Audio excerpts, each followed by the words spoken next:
Welcome to the नुक्कड़ podcast. आज हम आए हैं उमेश भाई मकवाना के घर पे। उमेश भाई है बोटाद के धारासभ्य और आगामी लोकसभा चुनाव में भावनगर से वे इंडिया अलायंस के प्रत्याशी हैं। तो आइए बात करते हैं उमेश भाई से। उमेश भाई, जब हम भावनगर आए तो मैं एक बहुत ही इंटरेस्टिंग चीज जानने को मिली। आपको लोग गोल्ड मेडलिस्ट के तौर पे जानते हैं, तो इसका जरा राज बताइए कि आपको ऐसे क्यों पहचानते लोग, गोल्ड मेडलिस्ट उमेश भाई?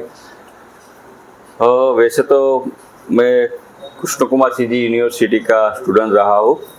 मेरा केबी कॉलेज इतिहास सब्जेक्ट में भावनगर यूनिवर्सिटी फर्स्ट आया था, इसलिए आपको तो पता है कि जब कोई भी फर्स्ट आता है उसको गोल्ड मेडलिस्ट कहते हैं। तो मेरा ग्रेजुएशन है उसमें मैंने हिस्ट्री सब्जेक्ट में एक किया है स्नातक पूरा, और पूरे यूनिवर्सिटी में फर्स्ट रहा हूँ, इसीलिए आपको गोल्ड मेडलिस्ट किया जाता है। जी जी जी। तो जैसे आप अभी भावनगर से लोकसभा में चुनाव लड़ने वाले हैं और आपने जैसे बताया कि आप हिस्ट्री के गोल्ड मेडल स्टूडेंट रहे हैं, तो भावनगर के इतिहास के बारे में, जो आपकी सीट है उसके बारे में आप कुछ बताना चाहें तो?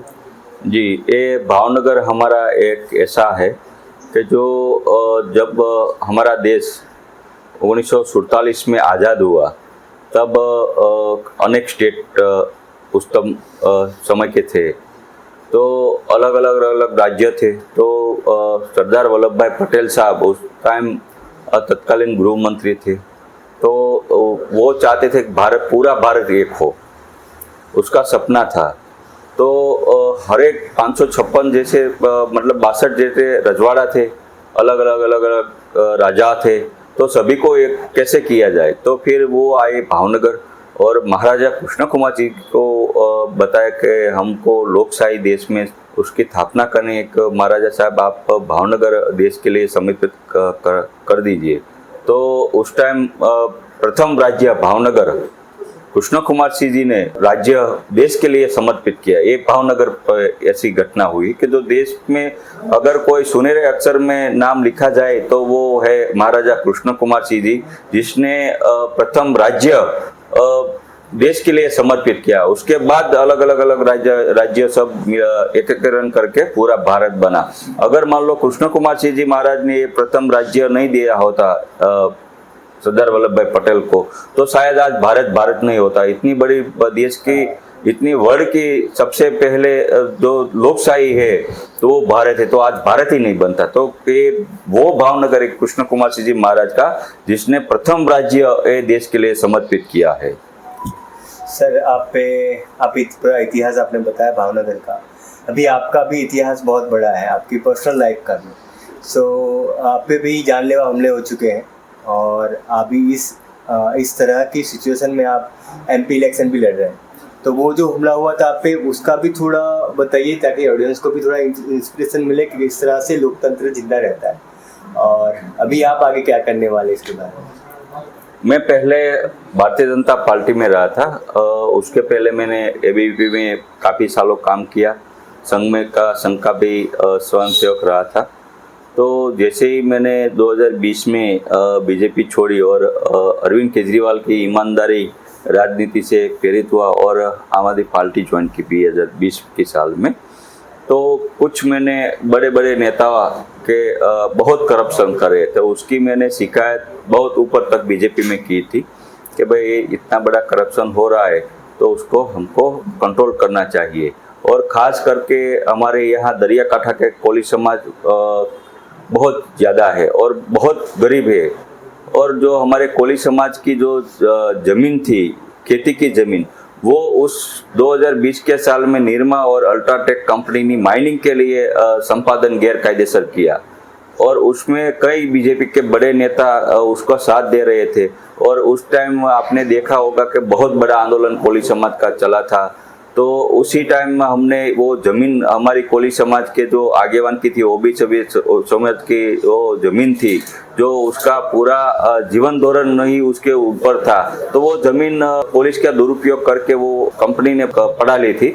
उसमें बीजेपी के बड़े नेताओं ने सपोर्ट दिया था। तो मैं उसी टाइम मैंने बोला जो जिस समाज में से जन्मे हैं, तो अगर उसी समाज के खेडूत के साथ अन्याय होता है तो हम वो सहन नहीं करेंगे। तो उसी टाइम मैंने बीजेपी और जो जेडआरयूसीसी का मेंबर था उसी में से मैं रिजिग्नेशन दे दिया था। और आपने देखा होगा कि राजीनामा के देने के बाद 1 महीने के बाद ही मेरे पे जानलेवा हमला हुआ था।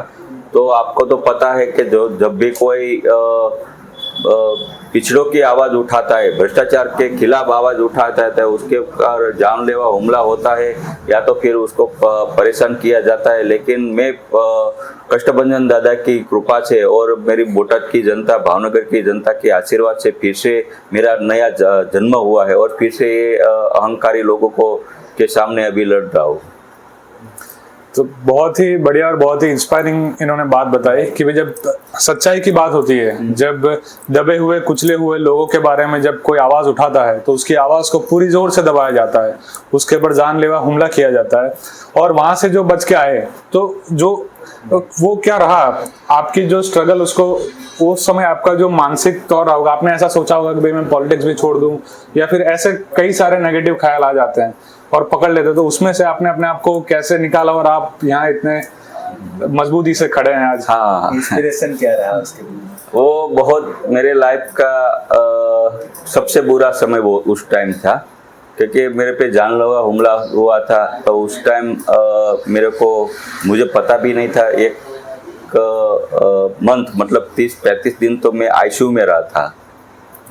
तो मेरे को भी पता नहीं था कि मैं जीवित रह पाऊंगा नहीं रह पाऊंगा। मेरी फैमिली टेंशन में थी, सब टेंशन में थे। और धीमे धीमे रिकवरी आई, मतलब 1.5 साल 2 साल में पूरी तरीके से बेड रेस्ट रहा।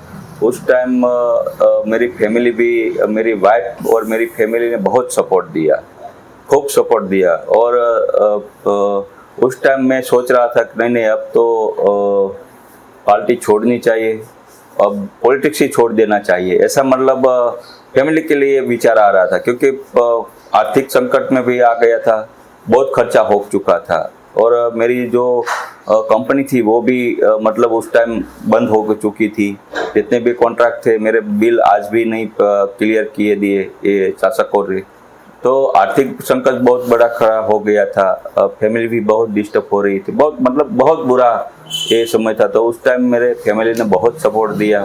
और जब मैं पॉलिटिक्स छोड़ने वाला था तो ये हमारे अनूप जी शर्मा जी है, जो आम आदमी पार्टी के बहुत पुराने साथी रहे। उस टाइम उसने ज्वाइनिंग मेरी उसने ही करवाई थी बोटाद से। वो हमारे बोटाद के प्रभारी थे अनूप शर्मा जी।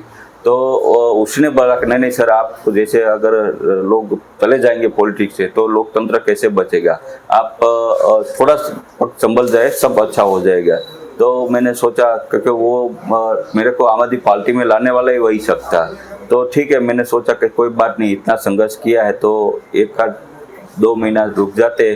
तो उसके बाद मैं आम आदमी पार्टी में फिर से काम करने लगा। और आपने देखा होगा कि भाई संदीप पाठक सर की टीम गुजरात में आ गई, पूरी कमान उसने संभाल ली।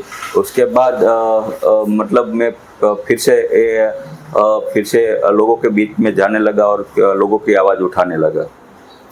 इतना बड़ा मतलब सपोर्ट आप फैमिली से मिला, दोस्तों से मिला, तो अभी थोड़ा हैवी बहुत हो गया, थोड़ा लाइट क्वेश्चन करते हैं ना। आपका भावनगर का फेवरेट फूड क्या है? आप भावनगर में क्या सबसे ज्यादा स्ट्रीट फूड आप खाते होगे कुछ? सबसे ज्यादा आप क्या खाना पसंद करते हैं कि रोज इतने लोगों से मिलना है? हाँ। जो ऊर्जा चाहिए, तो नहीं, मैं जब भी भावनगर में यहाँ रहता हूँ तो मैं यहाँ की, मेरे को वो दाल पूरी बहुत पसंद है। और कभी कभी डोडिया जी का भजिया भी खा लेता हूँ। अभी उमेश जी, अगर आपको मौका मिले कि इस दुनिया में आप कुछ बदलाव कर सकें, आपके पास सारे रिसोर्सेस है, सारी छूट छाट है आपके पास, तो आप इस दुनिया में क्या चीज बदलना चाहेंगे जिससे लोगों की जिंदगी और बेहतर हो सके? तो आप क्या बदलाव करेंगे वो? हाँ, मैं दुनिया की तो बात नहीं करता, लेकिन एक ही लिटी में बोलूंगा कि जो हमारे राजा कृष्ण कुमार सिंह जी था, उस समय का शासन में भावनगर का जो डेवलपिंग है बहुत अच्छा था। और उसी का ये भावनगर कृष्ण कुमार सिंह जी महाराज का एक ही सूत्र था कि मेरी भावनगर की जनता का कल्याण हो। इसलिए तो देश का प्रथम राज्य उसने समर्पित किया देश के लिए। तो वो जो उस समय का शासक था वो तो वही व्यवस्था मैं आज लागू करना चाहता हूँ, वही भावनगर को भावनगर बनाना चाहता हूँ। आपने देखा होगा भावनगर में उस समय में घोघा बंदर से विदेश से व्यापार कर रहे थे, सब लोग बहुत समृद्ध था। यहाँ से भावनगर के बड़े बड़े बीच आए हैं। यहाँ का अलंग है जो 40-50 हज़ार लोगों को मतलब रोजी रोटी दे रहा है।